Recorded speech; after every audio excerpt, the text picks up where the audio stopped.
Nice job. I'd like to begin by introducing our mayor, Dr. Craig Brown. Good morning, everyone. It's an honor to be here this morning and to represent the city of Galveston.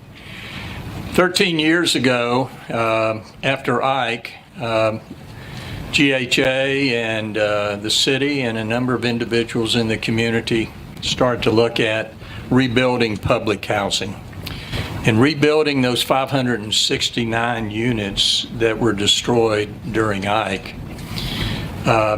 In a weird sort of way, Ike was a blessing from the standpoint of public housing and attainable housing or affordable housing here on the island. The Cedars, the villas, are a prime example of that new paradigm of housing that we're seeing for public housing and for, as you know, with the villas and Cedars, with market rate housing. And now we have Oleander homes. And what a wonderful project this is, because it combines that new paradigm of housing, not only for public housing, and it has market rate housing, but it also brings into play, for the first time, workforce housing for teachers and firefighters and police officers and others that require that type of housing. And I need to take my hat off to two entities that make this happen.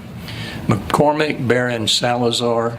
What a wonderful partner we've had for so many years here on the island. They've done a phenomenal job. And what's nice about them, and also I want to recognize Block Company for the construction expertise they're bringing to this project. But what's nice about these entities is that they're not building structures, but they're building and working to improve people's lives.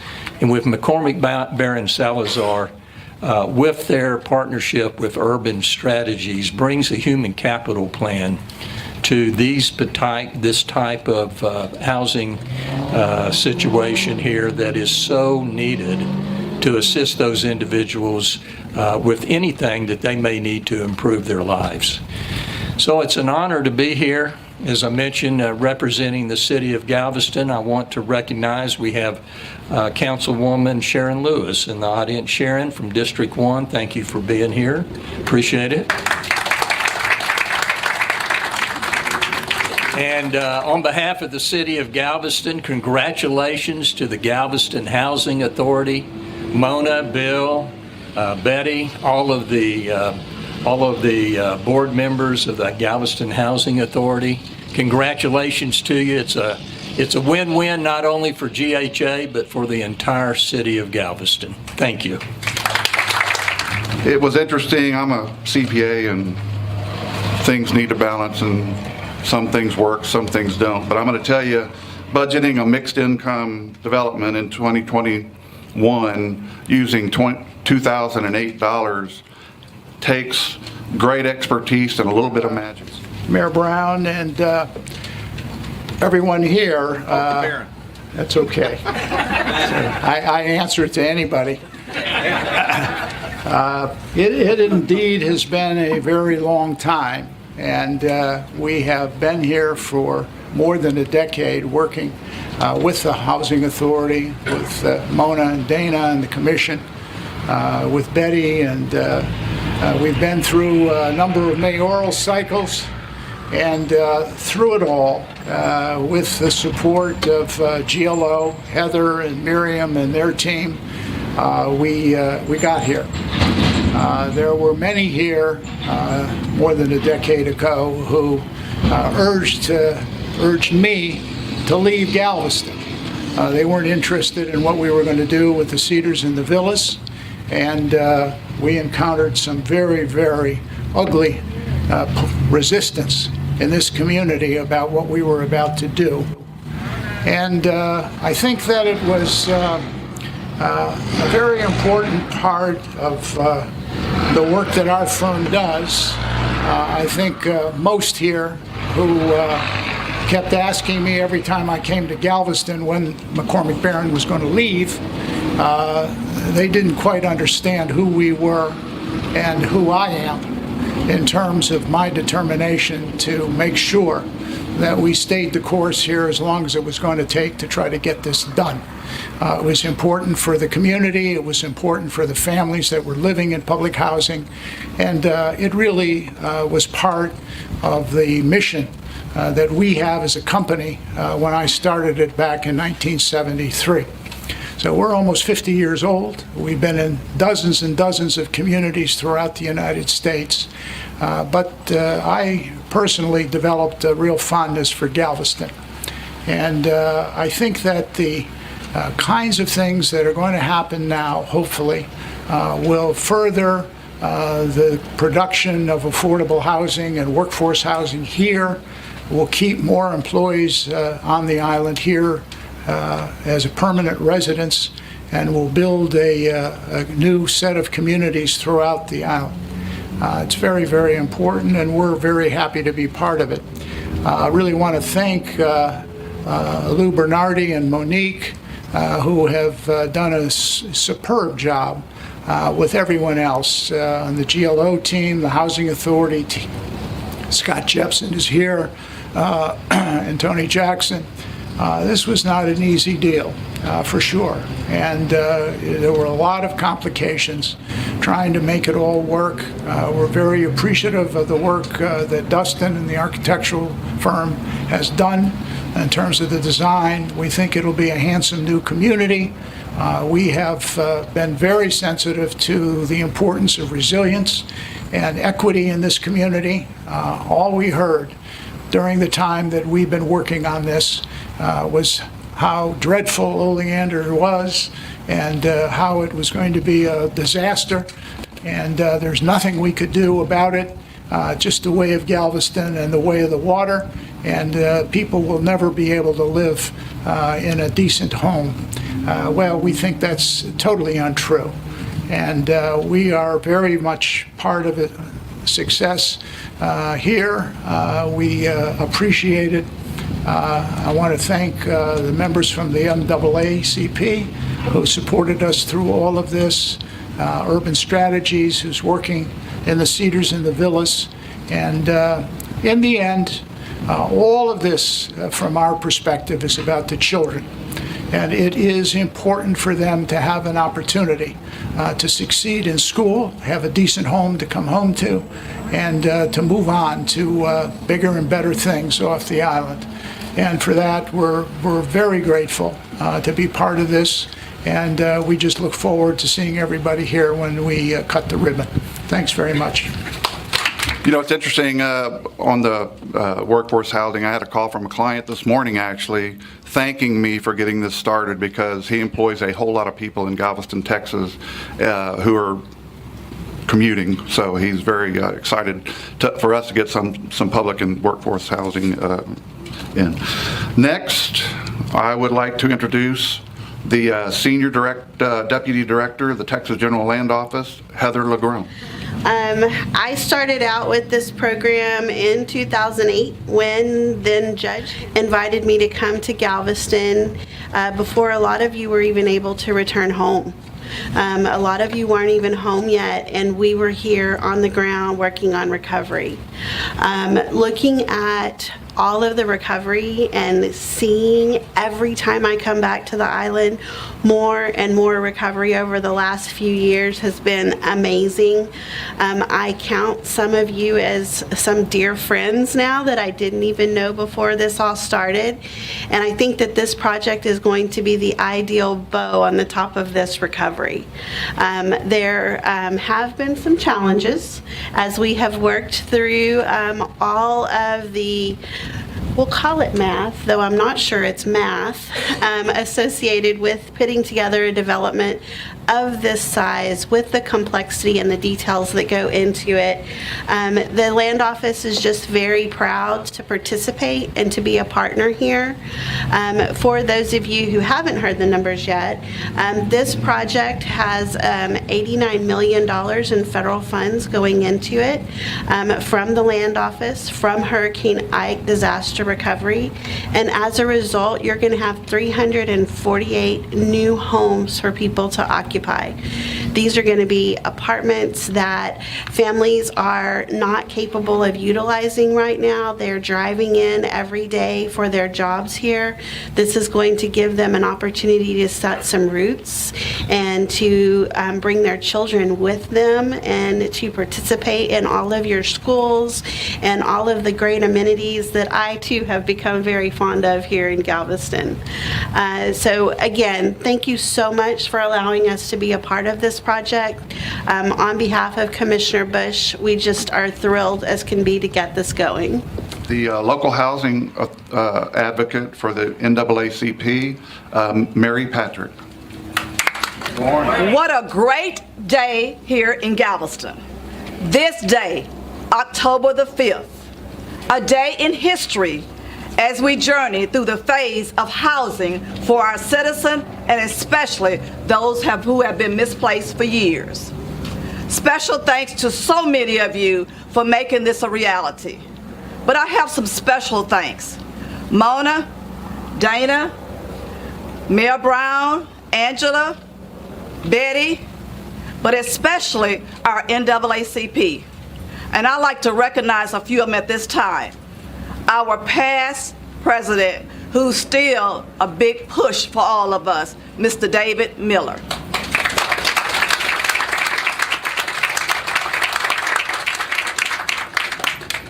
One of our members who's all over the place, but he keeps us going, Mr. Leon Phillips.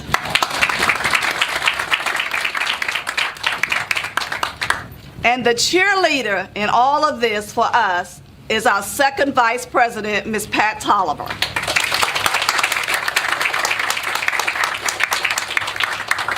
Our other members that are present is Ms. Lillian McGrew, Dr. Annette Scott, and Ms. Archie DeClure. Thank you so much. And last but not least, Councilman District 1, Ms. Sharon. Thank you.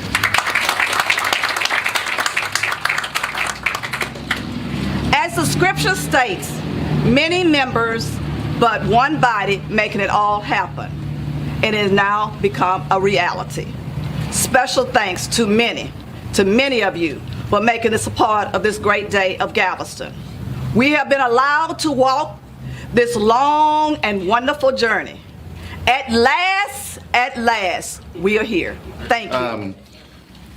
I'm going to introduce our last speaker here in just a second. Probably never to get the podium back again, but anyway, I just would like to say how honored I am to serve as chairman of this great commission and to be involved with the Housing Authority. These people are, like I said early, professionals. They get it done, and sometimes it's harder than others. So this time is a great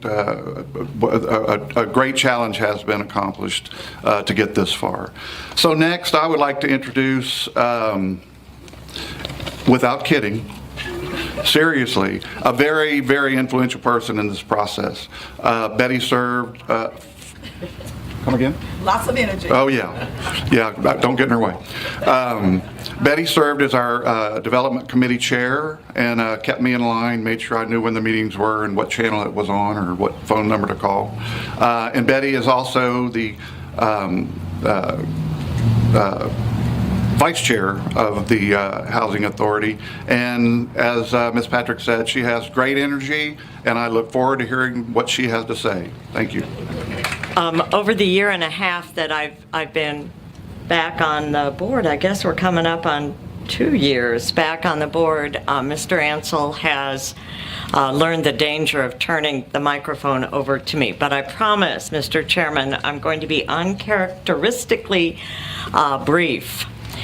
I want to take a moment and introduce you Raymond Turner, Angela Brown, and Greg Garrett, who complete the current 5 commissioners that are on the Housing Authority board now, and I know Bill joins me in thanking the 3 of you.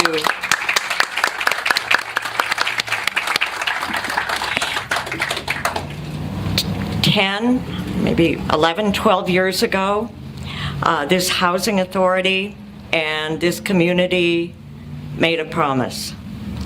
It was a legal promise and it was a moral promise to replace 569 units of family housing. We're coming to the end of fulfilling that promise. What McCormick Barron and Block are going to be doing on this site over the next 2 years, Heather, 2 years, yeah, 2 years or so, is going to bring 348 units of family housing, creating a community, a neighborhood here. And starting early next year, first quarter, I'm looking at Dana and she'll cut her, make me shut up if I'm saying wrong, but we also have let a contract for 26 scattered site units that will begin to come online in the first quarter of next year. And that's the end stop of a very long and, as Mr. Barron said earlier, at times, very difficult journey. That journey started in Ike with Mayor Lydan Thomas and followed by the election of Joe Jaworski as mayor. He beat me in the race, but and then he appointed me to the Housing Authority Board as a consolation prize, I guess. But it was really we need to give Joe, I think, credit for bringing to Galveston the concept of mixed income housing, and you see it in the villas, in the Cedars, and you're going to see it here at the Oleanders on Broadway.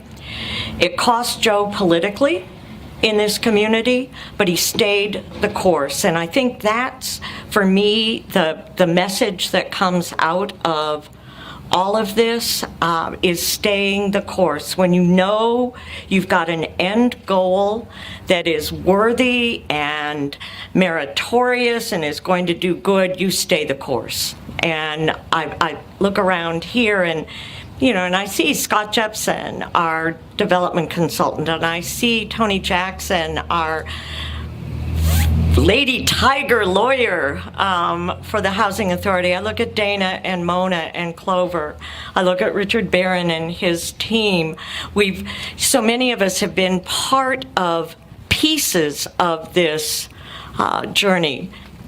Heather, my gosh, I think you were in junior high school when this all started, but you stayed the course, and that, I think, is why we are able, Mary Patrick, to stand here today and celebrate the groundbreaking of the Oleanders, knowing that our scattered site work is going to kick in next year, and that we will have honored our promise that we made so many years ago. So thank you all for coming, and I am grateful to have been part of this long journey.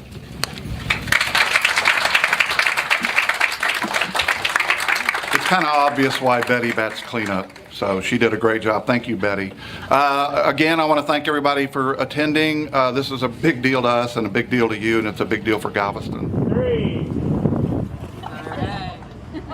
Are we ready? Everyone here? Okay. 1, 2, 3. Are we throwing the drum? All right, we're going to have to do it over. We'll do it again. Scott, here, you're pitching these concepts, and you're saying that a lot of folks on the island were just wanting you to go. What made you stick around? Well, it was simply a matter of our commitment. We were asked by the authority to implement the Cedars and the Villas, and that's exactly what our company does and has been doing for more than 4 decades. We've been in difficult situations and in communities that didn't understand what we were talking about, and communities who were simply not interested in seeing lower income families live there. And that's why I started McCormick Barron Salazar in 1973, just to go into these kinds of environments and to change attitudes about how people could live together in a beautiful new community and have an opportunity to participate in the economy. And while we're celebrating the Oleanders on Broadway today, Yes. you've already done 2 other projects here in town. Right. And we're already seeing the positive impacts of those. Talk about what we're seeing there that's different than what existed here before. Yeah. Well, I think that what was part of the issue here is that the housing that was developed by the Housing Authority had all low-income families, a lot of whom had very difficult problems within their families, and there were a lot of situations that were just antisocial, and it was something that the community didn't like, and none of us do, and why many years ago I developed the notion of mixed income housing, not to create low-income enclaves of low-income families, and rather have a mix of people that live together, including low-income families, and provide the amenities that any market community would have, swimming pool and fitness center and all the other things that people want to see, and everybody lives well together, and there's no problem at all. How is it for you, since that's a mission you set out for this company? Yeah. How is it for you when you see this come to reality in a community like Galveston? Yeah, well, it's very rewarding for me personally. It's what I set out to do. It is what we're doing, and we continue in different places all over the United States. And I couldn't be more proud of my people and what we've accomplished. And it also has been an opportunity to meet new people, become friends with all kinds of folks, both in the public sector and the private sector. And it is what I continue to do and why I stay with it, because I couldn't imagine doing anything else. You noted too that it was about equity and diversity. Yeah. That seems to be a core value. This isn't just some boilerplate language you use. Right. That's a core value of what you're doing here. Yeah, absolutely. And of course, Urban Strategies, which is our affiliate nonprofit, I started in the late 70s. I chair its board. And they work with the human capital programs, dealing with families and kids, with schools and job training and the other kinds of things that ultimately will provide success for the families that live in our communities. And so the two things together provide an integrated approach. There are virtually no other development companies in the United States that do it quite the way we do. And it is very fulfilling because we see literally thousands of kids that are moving on, have a decent home, they're doing well in school, and they're moving on to junior college or college and are gainfully employed. So that's really what the mission's all about. And we're here today. This original event was supposed to happen, then a hurricane came through. Right. It was a hurricane that took everything out over here too. Yeah. So we can't help but talk about hurricanes, but there's some planning in here about infrastructure. Yes. That would be different, that helps mitigate that. That's correct. And I guess it's also going to be kind of a model going forward of how to do this as we deal with climate change and worsening storms and the like. Can you talk about what's being done here Yeah. so folks can understand that as well? Well, it's part of a infrastructure plan that has enormous reception tanks that will take the water and hold it until it can ultimately be drained off. There won't be an opportunity for it to overwhelm the buildings, and we've got a whole porous situation of streets so that the water won't collect, but it'll immediately be absorbed in these huge tanks that'll be underground, and then the water will be released when it can be done in a way that won't in fact affect the site. The buildings are all going to be raised above grade, as we did with the villas and the cedars, so that if in fact their storms come, the water will collect on a lower level and not affect the living units. And we have a lot of green plantings and green space that will be parks and other kinds of lovely amenities to the site that will absorb water. So it's been very, very thoughtfully done. We've spent hundreds of hours with the city engineering department, our own engineers and designers. So we think it'll be a wonderful prototype for the island. And then also too, this can't be done in a bubble. You've got a lot. You've got your construction team and the like. How was it like partnering with the GHA the city of Galveston and also GLO on this project? Well, they've been great. I mean, it's been a very difficult project. As was said, we were talking about 2008, 29 money and trying to make it work in 2021. And obviously with inflation and construction costs and the kind of increases that all of us across the country have experienced with the pandemic in terms of plants shutting down, getting materials, getting them at prices that were pre-pandemic, it was a very, very difficult project to put the financing together. But ultimately, everybody worked hard. And we came through it with good partners. GHA has been great, as well as GLO. It wouldn't have gotten done without them. And, you know, we obviously brought it all together with HUD's support. But it's been a great partnership. Obviously, construction, you know, getting construction site ready, that was already underway. But to have this day, the actual formal turning of the dirt and that symbolism, what's that mean to you? Well, it's just, you know, the culmination of a 12-year odyssey. And, you know, it's part of what we do. We persevere. And I was never going anywhere.